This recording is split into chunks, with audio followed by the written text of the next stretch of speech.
အားလုံးပဲမင်္ဂလာပါဒီနေ့မှာတော့ကျွန်တော်ကကိုယ်ပိုင်စည်းကမ်းပို့အားကောင်းစေမဲ့အချက်တချို့ကြောင်းဝေမျှပေးခြင်းပါတယ်ကိုယ်ပိုင်စည်းကမ်း self discipline ပေါ့နော်ကျွန်တော်လူတစ်ယောက်တိုးတက်ပြောင်းလဲဖို့ဆိုရင်နောက်ကိုယ့်ရဲ့ဒီအလေးချင်းကောင်းတွေတိဆောက်ဖို့ဆိုရင်ဒါ self discipline ရည်ကြီးတယ် self discipline ဒါကိုယ်ပိုင်စည်းကမ်းဆိုတာအလုပ်တစ်ခုလုပ်မယ်ဆိုရင်ကိုယ်ဆုံးဖြတ်ချက်ချထားပြီးပြီဆိုရင်ကျွန်တော်လှုပ်ချင်သည်ဖြစ်စေမလှုပ်ချင်သည်ဖြစ်စေစိတ်ပါသည်ဖြစ်စေမပါသည်ဖြစ်စေကိုယ်လှုပ်ရှားရှိတာလှုပ်သွားတာဒါကိုကျွန်တော်တို့ self discipline ကိုယ်ပိုင်စည်းကမ်းပေါ့နော်ဒီလိုခေါ်တယ်ဆိုတော့ဒီကိုယ်ပိုင်စည်းကမ်းတိုးတက်စေမဲ့အချက်တချို့ရှိတယ်အဲ့ဒီကကျွန်တော်6ချက်ပေါ့နော်အဓိကကြားတဲ့6ချက်ကြောင်းဝင်မြပေးခြင်းပါတယ်နံပါတ်1ကရည်မှန်းချက်ရှင်းလင်းပါစေကျွန်တော်တို့တစ်ခုလုပ်မယ်ဆိုရင်ကျွန်တော်ရည်မှန်းချက်ရှင်းရှင်းလင်းလင်းရှိဖို့ရည်ကြီးတယ်ထားပါတော့2026မှာစာအုပ်ပနာကိုဖတ်မယ်စာအုပ်50ဖတ်မယ်ပေါ့နော်စာအုပ်50ဖတ်မယ်ဆိုရင်ကျွန်တော်တို့ကဒါဆိုရှင်းရှင်းလင်းလင်းရှိတယ်တစ်ခါတည်းရှိတာဒီနှစ်မှာစာအုပ်များများဖတ်မယ်စာအုပ်တွေပို့ဖတ်မယ်ဒါဘယ်နှအုပ်ဖတ်မလဲမသိဘူးနောက်တစ်ခုကတစ်လမှာဘယ်နှအုပ်ဖတ်မလဲဆိုတာလဲကျွန်တော်ရှင်းရှင်းလင်းလင်းမရှိဘူးဒါမျိုးဆိုရင်ကျွန်တော်တို့လှုပ်ပြဖို့ခက်တယ်ပေါ့နော်ထားပါတော့တစ်နှစ်ကိုအုပ်50ဖတ်မယ်တစ်လဆိုရင်ကျွန်တော်ဘယ်နှအုပ်စသဖြင့်ရှင်းရှင်းလင်းထားမယ်ဒါကိုကျွန်တော်မဖြစ်မနေစပြီးလှုပ်သွားမယ်ဆိုရင်ဒါကျွန်တော်ရေရှည်မှာကိုယ့်ရဲ့စီကံတိုင်းပေါ့နော်လှုပ်ပြသွားဖို့များပါတယ်နောက်ဒုတိယချက်ကတော့ကိုယ်အားသာချက်အားနည်းချက်ကိုရှင်းရှင်းလင်းလင်းသိဖို့ရည်ကြီးတယ်အဓိကအဖြစ်တော့ကျွန်တော် self awareness ပေါ့ကိုသိဖို့ရည်ကြီးတယ်ကိုဒီဘယ်နေရာမှာအားသာလဲဘယ်နေရာမှာတော့အားနည်းလဲဥပမာတစ်ခုလုပ်မယ်ဆိုရင်ကိုအားသာတဲ့အလုပ်တွေပို့လုပ်တယ်ဆိုရင်ကျွန်တော်တို့လောက်ရတာပို့လွယ်တယ်ပို့ပြီးကျွမ်းကျင်မှုရှိနိုင်တယ်ပို့ပြီးတော့ကျွန်တော်ပြီးမြောက်နိုင်တယ်အောင်မြင်နိုင်တယ်ကိုအားမတန်တဲ့ဟာတွေကျွန်တော်တို့ကစုကြီးကျွန်တော်တို့လုပ်နေတယ်ဆိုရင်လည်းတစ်ခါတည်းရန်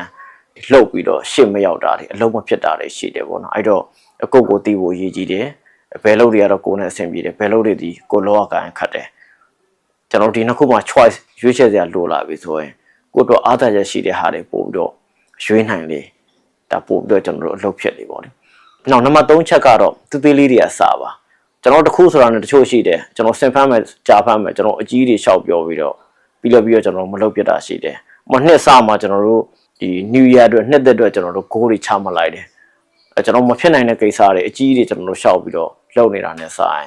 ကျွန်တော်ဖြစ်နိုင်တာကိုလုံးနိုင်တဲ့တေးသေးရပဲဖြစ်ဖြစ်ကျွန်တော်စားဖို့လိုတယ်တေးလေးတွေကျွန်တော်တို့များများလုပ်ဒီကန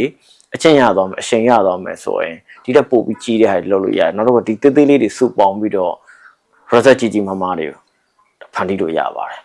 ်နောက်တစ်ချက်ကတော့ accountability partnership ပါကျွန်တော်တခုဆိုတာနဲ့ကိုပတ်ဝန်းကျင်အရေးကြီးတယ်ကိုပေါင်းတဲ့မိတ်ဆွေပေါင်းတဲ့အရေးကြီးတယ်ပတ်ဝန်းကျင်ရဲ့ဒီရိုက်ခတ်မှုတွေဒါလွှမ်းမိုးမှုတွေကလည်းအများကြီးရှိတယ်ပေါ့ထားတော့ gym ကစားမယ်ဆိုတော့ကိုယ့်ရဲ့ဘေးနာကိုယ့်ရဲ့အခန်းပေါ်ကဒီ gym ကစားခြင်းတဲ့သူဖြစ်လေပို့ပြီးတော့ကိုယ်လည်းကစားနိုင်ခြင်းများလေပါသူကလည်းဒါဒီအားစားလုပ်မယ်ကိုယ်ကလည်းအားစားလုပ်မယ်ဆိုရယ်ငါတို့တူတူလောက်ကြမယ်ဆိုပို့ပြီးလုပ်ပြတယ်တကယ်လို့မှကိုယ်ခန်းထဲမှာဒါပြီးတော့အခန်းပေါ်ကဒီအားစားလုပ်ဖို့တော့ဘီယာတောက်တာကြိုက်တယ်လို့ဆိုကျွန်တော်တို့လည်းတစ်ဖြည်းဖြည်းနဲ့တောက်ပြစ်နိုင်ခြင်းများတယ်ပေါ့နော်အဓိကတော့ကိုယ်နဲ့ဆိုင်တာတော့မှန်တယ်ဒါပေမဲ့ဒီပတ်ဝန်းကျင်နောက်ကိုယ့်ရဲ့အနီးနားလူတွေရည်ကြည်တယ်သူဒီ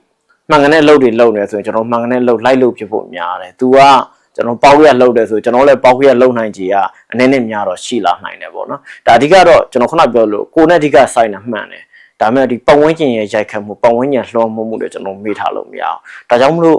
ကိုတစ်ခုလုပ်မယ်ဆိုရင်ကိုနဲ့တူတူရီမန်းချက်ထားပြီးတော့လုပ်နိုင်တဲ့လူအနားမှာရှိလေကောင်းနေပဲအတူတူလုပ်လေကျွန်တော်တို့ကတောင်းတအဓိကတော့တွန်းအားပေးပြီးတော့ပေါ့နော်။ commitment တွေပေးပြီးတော့လုပ်လေကျွန်တော်တို့တကယ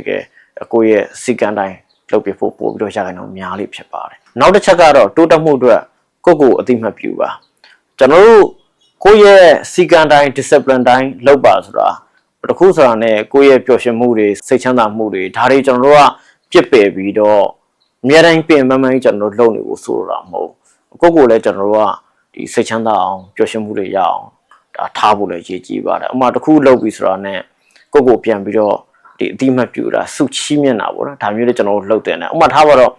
တလားကိုစောင်း9အောင်ဖတ်မယ်ဒီလမှာစောင်း9အောင်ဖတ်မယ်ကျွန်တော်စောင်း9အောင်ဖတ်ပြစ်သွားတယ်ဒါဆိုရင်ကျွန်တော်တို့အဲ့အချိန်မှာကိုစားချင်တာလေးကျွန်တော်တို့ကဒီဒိုင်းနေအောင်လေးတစ်ခုစားလာဒါမှမဟုတ်ကိုဝယ်ခြင်းနဲ့ကိုလိုချင်တဲ့ပစ္စည်းလေးတစ်ခုဝယ်ပြီးတော့ကိုစုချတာစသဖြင့်ကျွန်တော်လှုပ်လို့ရတယ်ဒါမှမဟုတ်လည်းကိုဒီအပန်းဖြည့်ခြင်းလေးတစ်ခုတက်ယူလိုက်တာကျွန်တော်ပတ်စံနေအများကြီးသုံးမှာမဟုတ်ကိုသုံးနိုင်တဲ့ပမာဏနဲ့နော်ကျွန်တော်တို့ကိုစိတ်ချမ်းသာမယ့်အရာလေးတွေပြန်ပြီးတော့ဒါကိုအတိမတ်ပြူတဲ့ဟာမျိုးလှုပ်လို့ရတယ်ပေါ့နော်ဒါလည်းကျွန်တော်တို့ရေးကြည့်ပါနောက်ဆုံးချက်ကတော့ plan ပြီးထားပါကျွန်တော်တို့တစ်ခုခုလုပ်တဲ့အခါတစ်ခါတည်းရန်ကျွန်တော် habit တိဆောက်တဲ့အခါပေါ့နော်ကိုလုပ်မယ်လို့စဉ်းစားထားတဲ့အစီအစဉ်တိုင်းမလုပ်ပြစ်တာတွေ လှုပ်ဖို့အခက်အခဲရှိတာလည်းရှိနိုင်တယ်ထားပါတော့ကျွန်တော်တို့ညနေတိုင်းဒီအပြေးလေးခြင်းကလှုပ်တဲ့သူကဒီညနေမှာမိုးရွာလို့ပဲဖြစ်ဖြစ်ဒါမှမဟုတ်တခြားအရေးကြီးကိစ္စပေါ်လို့ပဲဖြစ်ဖြစ်ကျွန်တော်ဒီအပြေးလေးခြင်းကပြတ်သွားတာရှိတယ်ဒါဆိုရင်ဘာလုပ်လို့ရလဲမှတ်ထားပါတော့ဒီနေ့ညနေပြတ်တာကျွန်တော်နောက်နေ့မနက်မှာပြန်ပြီးတော့လှုပ်လို့ရတယ်ဒါမှမဟုတ်လို့ရှင်လည်းအပြင်ထွက်ပြေးတာနဲ့ဆိုင်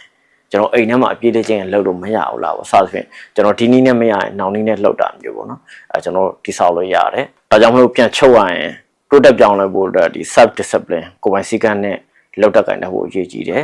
ကျွန်တော်ကိုယ်ပိုင်စည်းကမ်းအားကောင်းဖို့ဆိုရင်တော့ဒီချက်6ချက်က အင်တာနက်ကြီးပါတယ်တိုးတက်ငွေချင်းနဲ့စီးပွားရေးဆိုင်ရာဗီဒီယိုတွေပုံမှန်ကြည့်ရှုနားဆင်နေတယ်ဆိုရင်တော့ channel လေး subscribe လုပ်ထားလို့ရပါတယ်အားလုံးကျေးဇူးတင်ပါတယ်